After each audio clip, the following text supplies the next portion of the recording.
Salut, c'est Romain et bienvenue dans cette nouvelle vidéo sur PaléoFit dans laquelle on se retrouve pour un entraînement de type High Intensity Interval Training. Attention pour la prononciation, donc de HIIT type Tabata. Donc pour ceux qui ne connaissent pas le Tabata, je fais un bref récapitulatif. J'avais déjà fait une vidéo sur le Tabata il y a quelques temps maintenant, presque un an je crois. Et le Tabata en fait c'est un protocole d'entraînement qui se base sur des intervalles d'exercice. Donc on va faire l'entraînement type Tabata, ça va être 20 secondes d'effort sur un exercice, donc on va enchaîner les répétitions pendant 20 secondes sans s'arrêter, on va prendre 10 secondes de repos, on va enchaîner 20 secondes sur un nouvel exercice, et on va faire ça pendant 8 cycles, donc ça fait des cycles de 30 secondes à chaque fois, 20 secondes de travail, 10 secondes de repos, et le protocole Tabata, il se base sur un temps total d'entraînement de 4 minutes, donc c'est très court, très intense. Le but, c'est de se dépenser au maximum et de provoquer le maximum de stimulation en un minimum de temps. Donc, le problème avec le Tabata classique, c'est qu'on va enchaîner 8 circuits. 8 circuits de 20 secondes d'entraînement et 10 secondes de repos. Et on va sélectionner 8 exercices. Le problème, c'est que, avec un petit peu d'expérience, on va s'apercevoir que c'est un petit peu limite en termes de stimulation. Je trouve que c'est un peu léger. Alors, on a deux possibilités. Soit on augmente le temps des intervalles de travail, ce qui est pas con du tout. Soit on fait ce que je fais, c'est-à-dire, au lieu de faire 8 exercices, on n'en sélectionne que 4 et on revient sur les exercices une deuxième fois. Et là par contre, on commence à provoquer de la stimulation et là il y a moyen de se faire vraiment brûler les muscles et c'est vraiment plus intéressant quand on commence à avoir un petit peu de niveau parce que le Tabata classique c'est un petit peu limite, c'est un petit peu léger, je trouve que ça va bien quand on est une femme ou quand on est débutant ou que on veut juste passer 4 minutes tranquille. Maintenant ceux qui veulent vraiment se rentrer un petit peu dedans ou passer au niveau supérieur, cette façon de faire du Tabata, elle est un petit peu plus poussée, un petit peu plus intense, voilà. Donc la séance, elle va se composer de, alors je l'ai noté, on va commencer avec des sumo deadlift, donc vous allez voir, tous les exercices vont être expliqués, il y aura un petit commentaire de vidéo comme d'habitude. Sumo deadlift avec la moitié de la charge équivalente à votre poids de corps, ça veut dire que si vous faites 80 kg, vous mettez 40 kg au sumo deadlift, si vous faites 70 kg, vous mettez 35, etc. etc. On continuera avec des ring dips, donc des dips classiques type crossfit, ou alors vous pouvez faire des dips avec 2 chaises, ou alors avec 2 tréteaux. Prenez toujours quelque chose de stable et de solide, parce que les blessures sont vite arrivées sur cet exercice-là si le support n'est pas stable. Ensuite, on va faire des snatchs. Donc moi, je prends... Alors les snatchs, il n'y a pas tellement de charges spécifiques. C'est en fonction de votre niveau. Moi, je vais prendre des snatchs avec une trentaine de kilos, 28. Maintenant, si vous débutez, prenez plutôt une charge avec 18 kilos, enfin quelque chose d'assez léger, ou une kettlebell, même, vous pouvez le faire. Les snatchs, on va les enchaîner de manière un petit peu spécifique. C'est-à-dire qu'on va faire 20 secondes de snatch sur le premier Tabata. Et quand on va revenir sur les snatchs, une fois qu'on aura fait un cycle de 4 Tabata, on va passer sur le bras droit ou sur le bras gauche, ça dépend de quel bras on aura commencé. Vous allez voir, c'est tout expliqué dans la vidéo aussi de l'autre côté. Et on finira sur des box jumps over. Donc c'est des box jumps sur une box dans lesquelles on va sauter d'un côté, atterrir de l'autre, sauter d'un côté, atterrir de l'autre pendant 20 secondes. Et ça du coup, on va le faire là aussi 2 fois, une fois sur le premier cycle, une fois sur le deuxième cycle.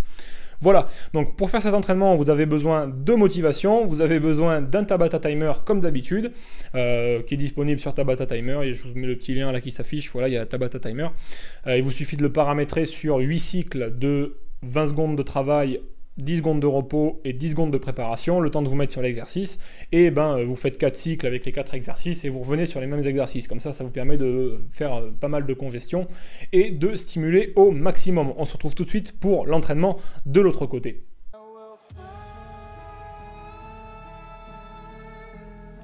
On commence avec les sumo deadlift high pull. Alors normalement les sumo deadlift ça se fait avec les jambes écartées. Moi je vais tester aujourd'hui une petite variante avec les jambes légèrement resserrées. Ça permet de travailler davantage le quadriceps plutôt que les ischio-jambiers, les fessiers, etc. C'est une petite variante. J'utilise une barre EZ, une barre zigzag pour le confort des mains. Je trouve ça plus sympa que la barre droite. Et le but c'est de remonter les coudes au niveau du menton et d'aller toucher le sol. Donc ça se pratique comme un soulevé de terre. On cambre légèrement le dos et on regarde droit vers l'avant pour maintenir une bonne position. Ensuite, on passe sur les ring dips. Donc moi je les fais avec des anneaux, on peut les faire avec plein d'autres choses, avec des tréteaux, avec des chaises, avec ce que vous voulez qui est suffisamment solide pour supporter votre poids et stable. Et on les enchaîne pendant 20 secondes. Donc vous avez vu, entre les deux exercices, on s'est reposé quasiment 10 secondes. Ça passe très très vite le temps de poser la barre, surtout si vous finissez pas l'exercice pile au moment où ça sonne. Là j'ai mon Tabata Timer qui me donne les indications en termes de temps. Et on va passer sur les snatchs. Donc là on va faire que le côté droit. Finalement j'ai pris que 22 kg parce que dans ma séance précédente j'avais fait, enfin de tout à l'heure j'avais fait des handstand push-ups et des développés militaires et j'avais plus assez de force dans les épaules pour travailler avec les 28 kg que je prends d'habitude pour le snatch. Donc le but c'est d'utiliser toute la force du corps pour lever la barre au-dessus de la tête, bras tendus. On s'aide pas seulement de l'épaule, vous voyez qu'il y a tout mon corps qui travaille. J'ai une bonne assise au sol, les talons bien plaqués, les genoux écartés de la largeur des épaules et je me sers de mes jambes pour donner une impulsion et je finis le mouvement avec le mouvement de l'épaule. Voilà, donc là la partie droite est finie et on passe sur l'exercice de finition niveau cardio qui sont les box jump over. Donc le but c'est de sauter sur un support, hein. Donc là c'est la taille officielle 61 cm de mémoire. Après vous pouvez le faire sur un support moins haut ou sur quelque chose de stable, hein, sur un banc, il n'y a pas besoin d'avoir une box spécialement ou un muret comme vous voulez. Et le but c'est de sauter des deux côtés. Alors on atterrit en fléchissant les jambes et toujours en amortissant la descente. Pardon. Moi j'utilise, comme vous le voyez peut-être, des chaussures minimalistes qui ont une super gomme en fait en dessous qui permettent d'avoir un très bon grip et de pas glisser, etc., etc. Je trouve que la sensation est super. Voilà, donc là le premier tour est terminé, on passe au deuxième tour où on répète en fait tout simplement le circuit, toujours des sumo deadlift, on regarde bien en avant, on remonte bien les coudes. On peut faire aussi cet exercice avec les jambes complètement écartées. Là c'est pas vraiment du sumo deadlift en fait, hein, c'est du sumo deadlift high pull. High pull ça veut dire qu'on va monter la barre très haut. On peut le faire aussi avec une kettlebell. Le sumo deadlift normalement ça se fait pas tout à fait comme ça. Ça c'est du high pull, ça monte plus haut. Et on repart sur les ring dips pareil pendant 20 secondes non-stop.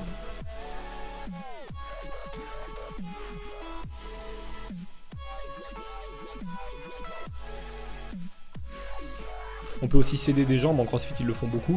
On met un petit coup d'impulsion sur les jambes quand on est en bas du mouvement pour s'aider à remonter. Ça permet d'avoir de l'inertie. Moi je le fais pas là parce que je préfère stimuler au maximum. Après c'est comme vous voulez, c'est à vous de voir. Et on repart sur les snatchs. Donc vous voyez les jambes écartées un peu plus que la largeur de mes épaules. Et pareil, on essaye de mettre une impulsion avec les jambes pour lever la barre au départ. Et on finit le mouvement avec l'épaule et le bras. Le but c'est d'aller tendre le bras en hauteur et à chaque fois d'aller toucher le support au sol pour valider la répétition. Vous voyez que c'est assez difficile, je fais un peu la grimace. Et on finit sur, pareil, comme tout à l'heure, 20 secondes de box jumps over. Là j'ai mon Tabata Timer qui me donne le go, bim, on est parti. Et l'entraînement est fini après cet exercice, donc c'est un bon entraînement pour finir sa séance ou quand vraiment on n'a pas le temps et qu'on veut avoir la sensation d'avoir fait un petit entraînement, psychologiquement ça fait plaisir. Ça peut pas faire un entraînement à part entière parce que c'est un peu léger, mais ça permet de se mettre un bon petit coup et on a fini. Voilà, bah j'espère que ce petit entraînement vous a plu. Théoriquement, vous avez dû bien transpirer, surtout s'il fait chaud. En ce moment, il fait très chaud, donc c'est un peu chaud. Voilà, on ne pouvait pas dire mieux. Je vous remercie d'avoir regardé cette vidéo. On se dit à très bientôt pour de nouvelles aventures. N'hésitez surtout pas à vous abonner à ma chaîne en cliquant sur le petit bouton rouge juste là. Et n'hésitez pas à télécharger aussi mon petit bouquin Instinct Fitness dans lequel je vais vous montrer 7 étapes à remplir qui vont vous permettre d'accélérer votre perte de masse graisseuse et de commencer réellement et franchement votre transformation physique. Il n'y a que des choses simples, c'est que du bon sens, vous allez voir, c'est applicable dès le journal de 20 h ce soir. D'ici là, je vous dis à très bientôt et bon entraînement, bon road. Ciao.